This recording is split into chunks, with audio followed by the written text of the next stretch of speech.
On today's episode of Rock Your Retirement, we speak with sports injury acupuncturist Michael Julian, who answers a very important question. Can acupuncture help erectile dysfunction?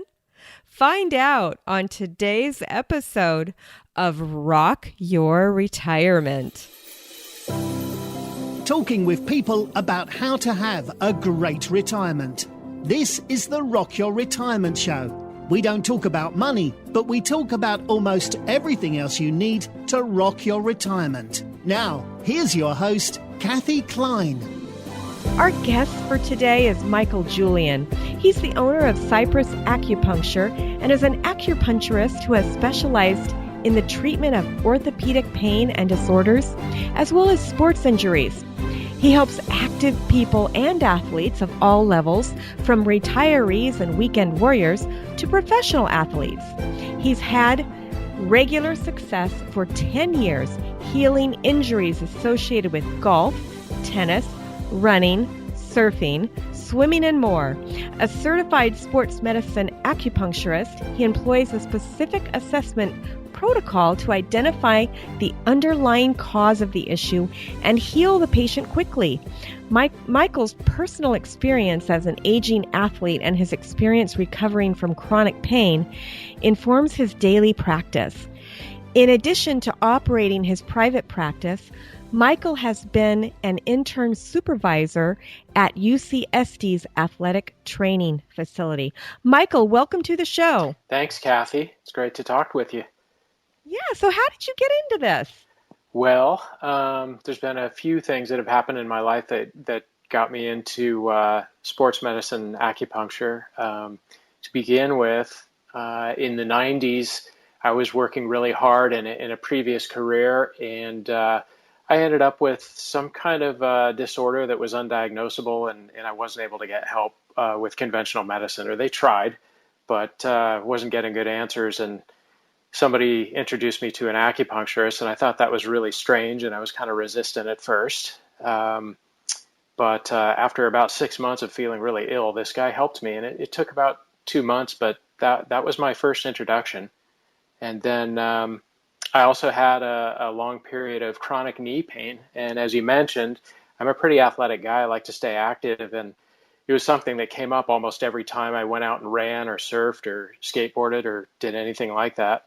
And I met a gentleman here in San Diego that after 20 years of pain, I had about 3 treatments with him. I think it was 3 treatments. And the knee pain went away, and it hasn't come back ever since.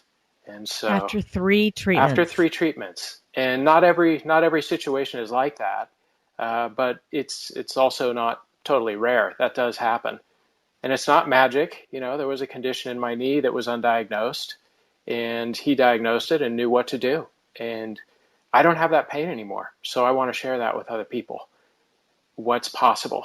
Wow, I'm speechless. So what do you say to people that are afraid of needles? I mean, like myself, I'm the type of person that has to lay down when they take blood from my finger. Well, I think all of us have some fear of needles. You know, the needles puncture the body. That's not comfortable, you know? So I certainly am not, I don't think, oh, wow, needles, I'm so excited. I can't wait to be punctured with a needle. But, you know, that's my first response, honestly, is that's really common. There are levels of fear about it that are phobias. And if you have a needle phobia, well, that's something we can work around. You know, we can either warm somebody up to using needles by slowly introducing them, or there's a lot of other modalities that I use in my practice, and we may not even need them, depending on what condition the patient has. But everyone has varying levels of sensitivity.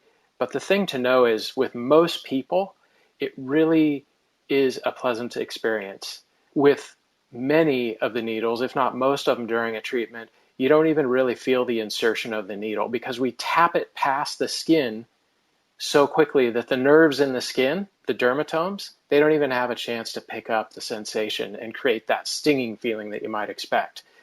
So what most people feel is kind of a pleasant, dull ache at the side of the needle, or in some cases they don't feel anything. It really varies depending on the person, but 90% of people are just fine with it, and that's why most of us who are acupuncturists who are serious about our business are pretty busy. Well, I have a confession to make for my listeners. I've never used Michael Julian's acupuncture service because I'm not a sports, I'm not very active.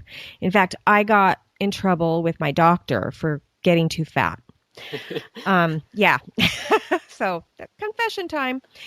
And, but I had a client who was, let's just say, over 65, who needed acupuncture, and she had some pain, and she was deathly afraid of needles. And I had been, I'd known Michael for a while, so I said, why don't you go try out his services?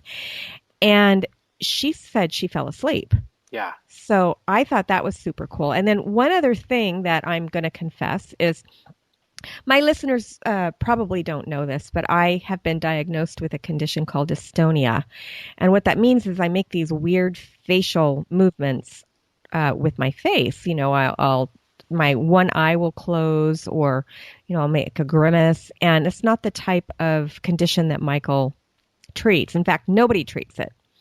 But I had gone, and there was some kind of special, and I had driven about 45 minutes to an acupuncturist who was having a special. It was $20, and it was I forget what they called it, cosmetic acupuncture.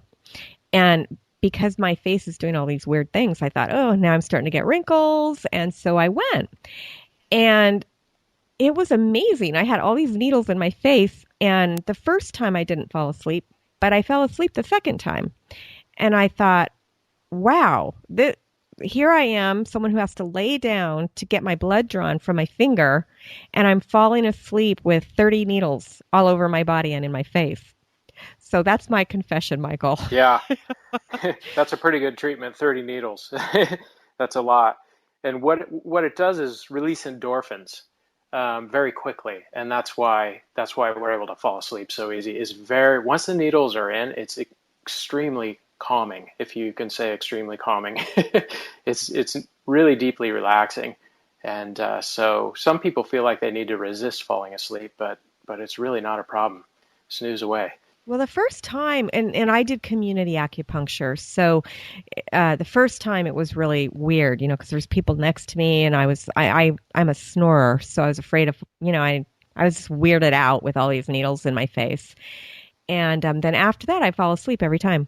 But I do have to tell you that as someone who uses this type of acupuncture, the technique is not the same for every acupuncturist. And some people are rougher than others, if you know what I'm saying. Yeah, there are so many different styles of acupuncture, definitely hundreds and maybe more than that. A lot of the styles are passed down in family lineages from different parts of Asia, mostly China, but other parts of Asia as well. And there are contemporary modern forms that have been developed in Europe and the United States, and they're all valid. They're all effective in their own way. And then you add a layer of, individual personality of the practitioner on top of that. And this is true of any physician. We're all following rules and guidelines, and we're all doing our best to be what we consider good practitioners, but we all have our own style. And some practitioners feel like it's really, remember that dull ache I mentioned?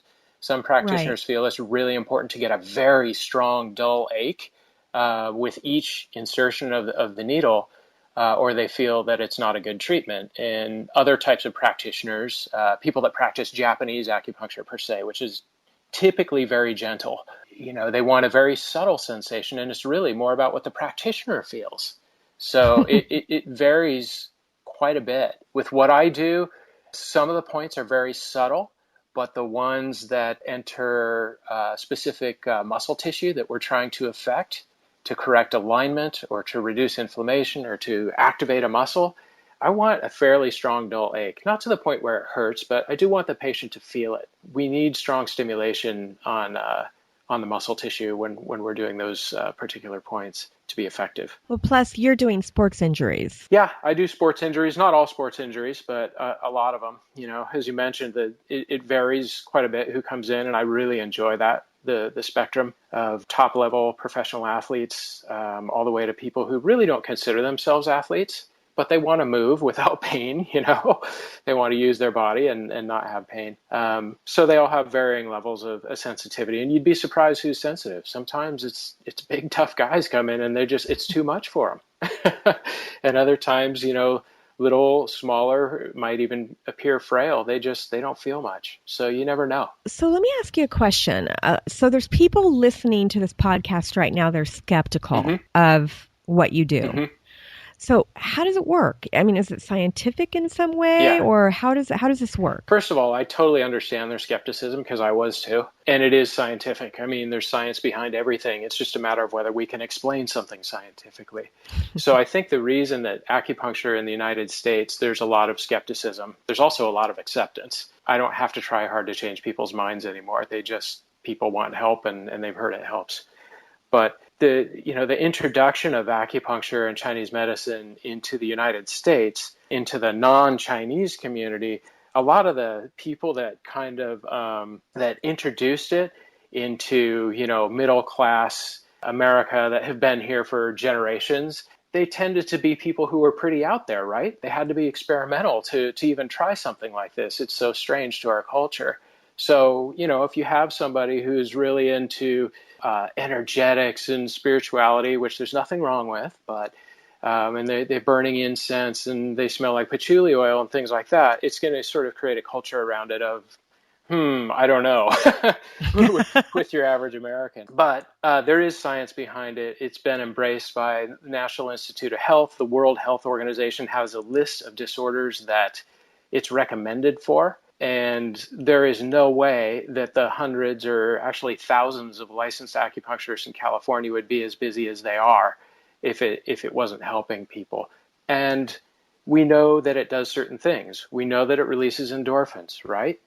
We know that it helps balance serotonin in the brain, which helps us sleep and helps us feel good, and has a close relationship with norepinephrine and dopamine. So these are all neurochemicals that do things like help us have a good mood and sleep well. So can it help depression? It absolutely does help depression. That's one of the most popular uses of acupuncture. So that's not using any herbal remedy at all, but just getting acupuncture. Depends on the person, but it could be once, twice a week to start, and then less and less after that. And if people want to reduce the amount of depression medication that they're taking, they can explore things like that. But that's up to them and their doctor, their MD who prescribed it, but that is an avenue. It's even used to very effectively to help people get off really heavy addictive drugs, such as heroin or OxyContin addiction. Oh, really? Very so effective. it can. So do the facilities that work with, I forget what they call them, the places where people go, the detox facilities, do they use acupuncture? Some of them do, some of them don't, but the protocol that's used in the United States primarily is called the NADA protocol. It's an acronym, and forgive me, I don't remember exactly what it stands for, but I think it's like North America something acupuncture. But basically, it's a protocol. It's not really holistic medicine because everybody gets the same treatment. Okay. So we do have a holistic practice when we're acupuncturists, but there's a couple of exceptions. But basically, the NADA protocol was developed by a guy named Michael Smith in New York in the 70s. There was a big heroin problem then in the 70s in New York, and they made it mandatory where, if you end up in drug court and you're on really any drug, but primarily heroin, part of your due diligence is to, yes, you're going to work with a counselor that's going to help you with drug counseling, but you also have to go to acupuncture. And I think they still do it. They have these big rooms with a lot of folding chairs and a bunch of volunteer acupuncturists, and people walk in, they sit down, they get 5 needles in the ear, and they sit there in silence. Nobody asks them any questions, so it's all anonymous. I think they do sign in, but nobody interacts with them other than putting the needles in.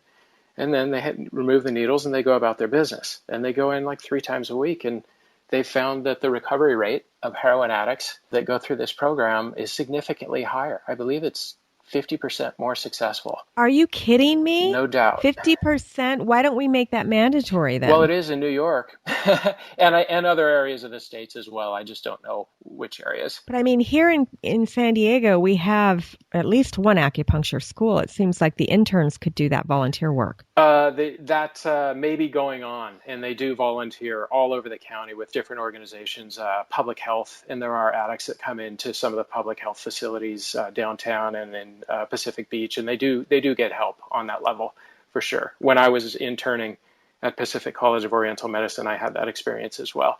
And it's really gratifying to help these people. Yeah. I mean, if there's a 50% increase, because I've heard that, well, I wonder if it would work for smoking, because I've heard that quitting smoking is actually harder than quitting heroin. Really, any addiction you're trying to get over, because it works. The addiction works with the same areas of the brain, causes problems with the same areas of the brain, and acupuncture helps affect that area of the brain in a positive way. So it doesn't matter whether it's alcohol, whether it's heroin, whether it's smoking, who knows what. What if it's television? Depends on why you're watching television so much. So it works with addictions. What else can it work with? What other physical ailments can it work? The broad answer is anything that's not a medical emergency, it can help with. So the other thing to know is those of us who are acupuncturists in the state of California are also Chinese herbalists. Our board exam that we take to become licensed as an acupuncturist includes Chinese herbs. And so that combination of acupuncture and the herbs that we prescribe can help a myriad of conditions. Hormonal imbalances, digestive problems, menopause is very, very popular to get help. Infertility, it's huge with infertility, in combination with in vitro fertilization. And it helps. It does, and it makes IVF so much more successful. Or, non-IVF, if people are just trying to get pregnant and they're not going the IVF route, they still have a higher success rate. So, and there are studies on all of this. Well, that's interesting. My listeners are baby boomers, so they're probably not trying to get pregnant. Well, they probably have kids who are. They might be, yeah, but it seems like if you're going through that expensive IVF treatment, you should at least partner it with acupuncture if it makes that big of a difference, since it is so expensive to undergo that treatment. No doubt. Absolutely. So do you have any stories about somebody that maybe thought that it was hopeless that you were able to help? Yeah, I do. I have lots of them. That's how the business works. I mean, that's who comes in, because acupuncture typically isn't top priority for people in terms of getting help with orthopedic problems unless they've had it before and they had great success. Then they call me first. So 70-year-old gentleman, he's been living on the coast in San Diego his entire life, and he's been surfing 60 out of those 70 years. Okay. Yeah, this guy is super fit and healthy, really positive attitude. And he was actually blessed because his shoulders stopped working when he was 70. Most guys, our shoulders start feeling weak and dysfunctional from paddling so much. By the time we're in our 40s or 50s, we start noticing it. So we buy thicker, longer boards so we can paddle better. But anyway, I digress. This gentleman came in, 70 years old, and he actually found me on the internet. It wasn't a referral. Most of my patients are referred to me, but he did a Google search and he really identified with me. He saw that I surfed and I'm an athlete and I help athletes, and that's what he considered himself. So he comes in and he says, I don't know if you can help me. I've never done acupuncture before, but I've been out of the water. I haven't been surfing for, I think it was 6 months. And he said, for the first time in my life. And he was desperate. He wanted to get back out there. So I did an assessment with him. And when somebody's 70, you always have to consider that osteoarthritis could be playing a role. So there could be bone spurs and things like that. So things can get complicated, when that's the case. But I checked his range of motion and his shoulders, and it was pretty limited from paddling in one direction, right? We call it internal rotation of the shoulder. So if you do that over and over again for 60 years, eventually there's going to be an imbalance. Right. And so he was having significant pain. He wasn't even able to ride his bike around the neighborhood because his shoulders were hurting so bad. He was a tough one. Most patients, it's somewhere between 4 and 6 treatments, and they're significantly better and they're back doing their activity. He was more like 10. And after the first 4, we were both kind of scratching our heads going, oh man, we're not making great progress here. He was a little more comfortable. He didn't have pain at night when he was sleeping, but by the time we got 5th or 6th treatment, things really started turning around and he started getting really excited. And I was able to actually give him exercises that accelerated the healing at that point. He checks in with me every once in a while and just gives me an update because we really bonded, during that experience. I was seeing my future through him.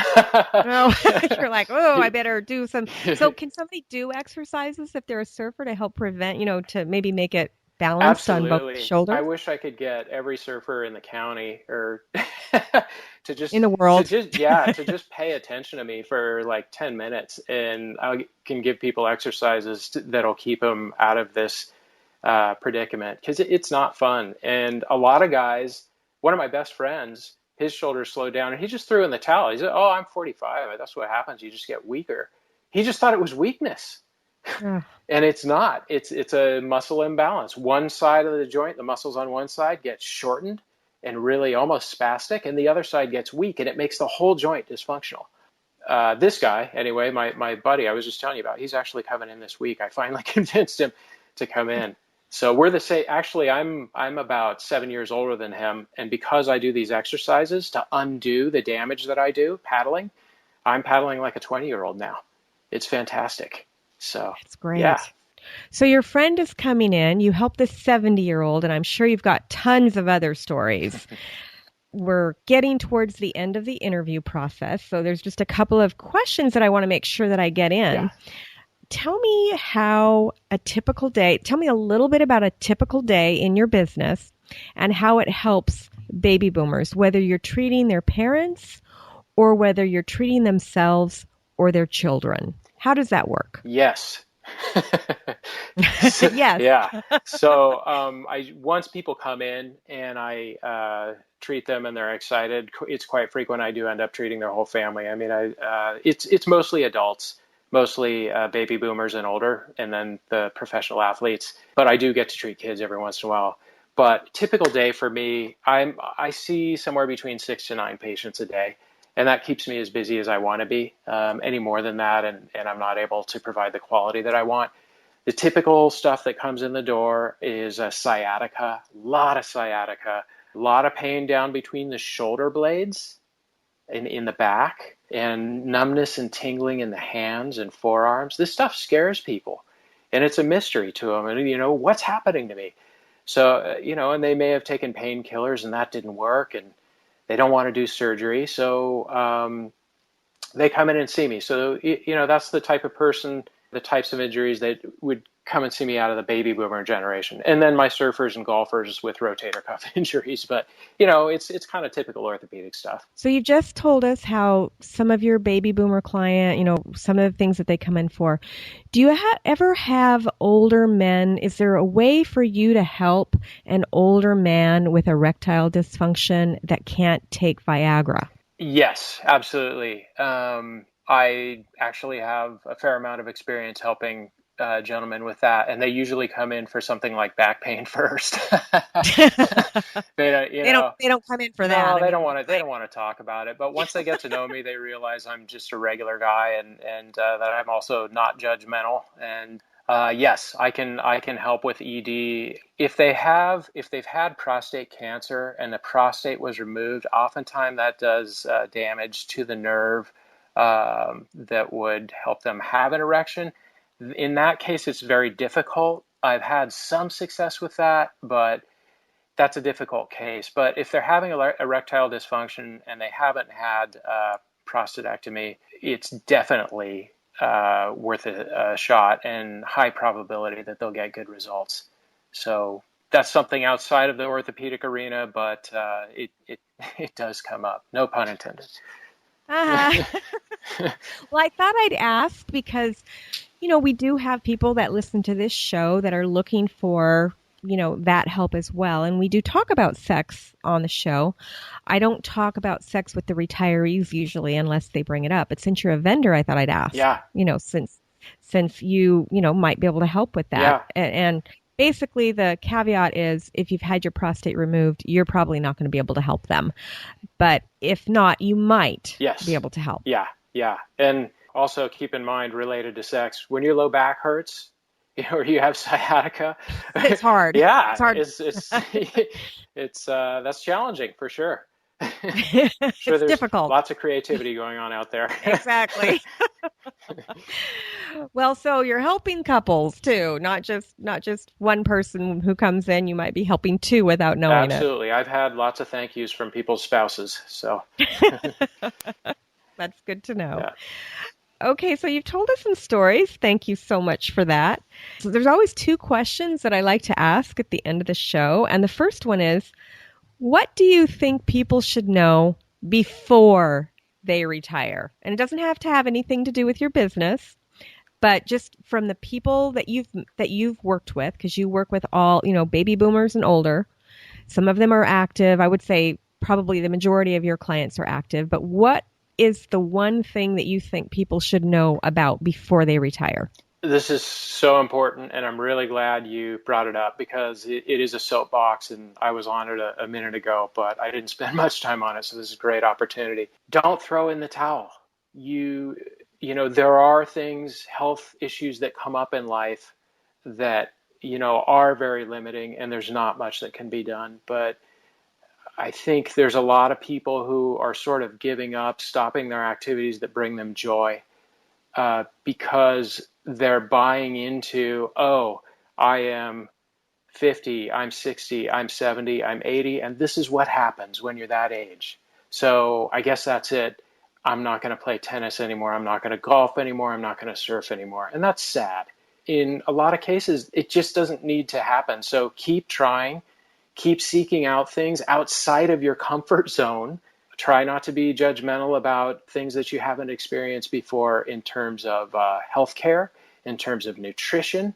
Explore it. Be your own expert.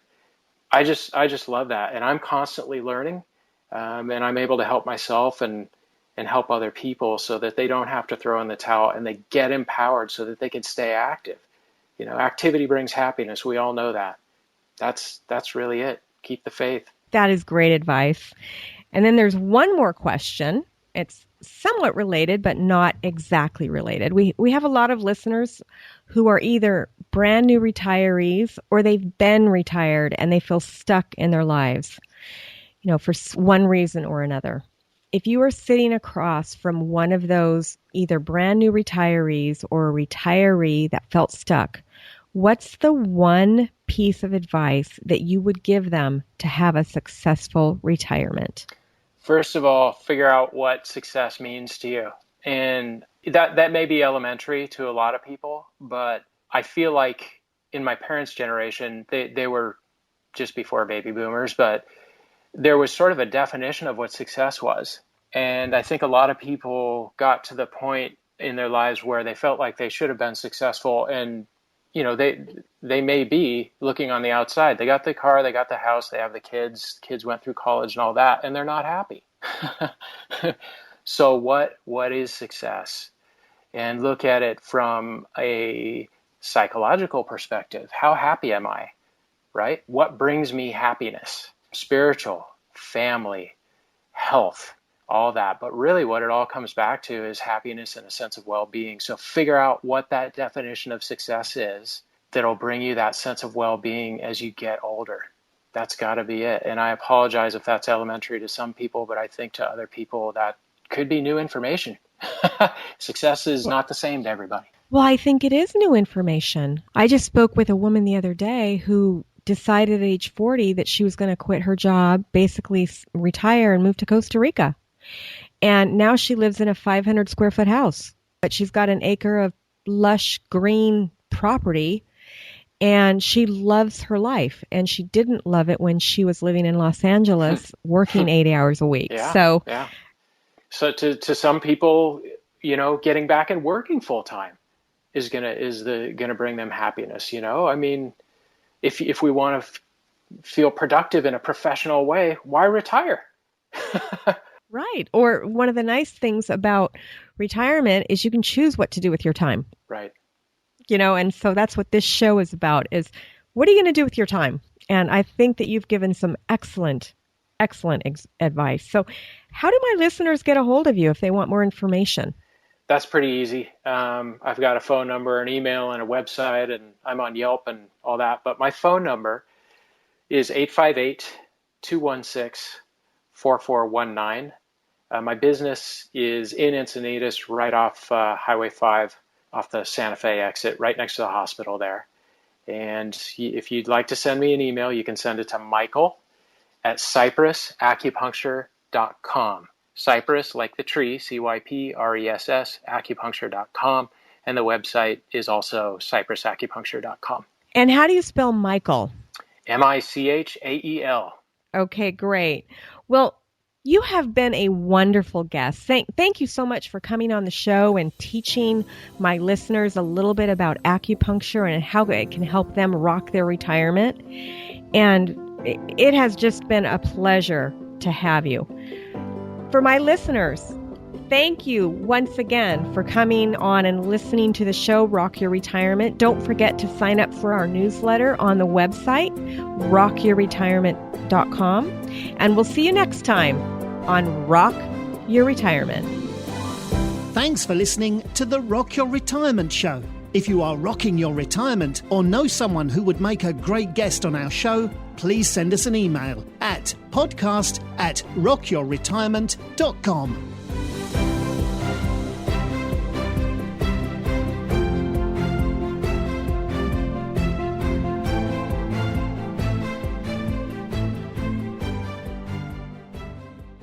If you want to be able to walk your dog, go to the gym, do the dishes, or anything else while listening to the show, you can subscribe on the iTunes podcast app or on your Android app, such as Podcast Addict. It makes it so much easier to take the program with you. You can even listen in your car.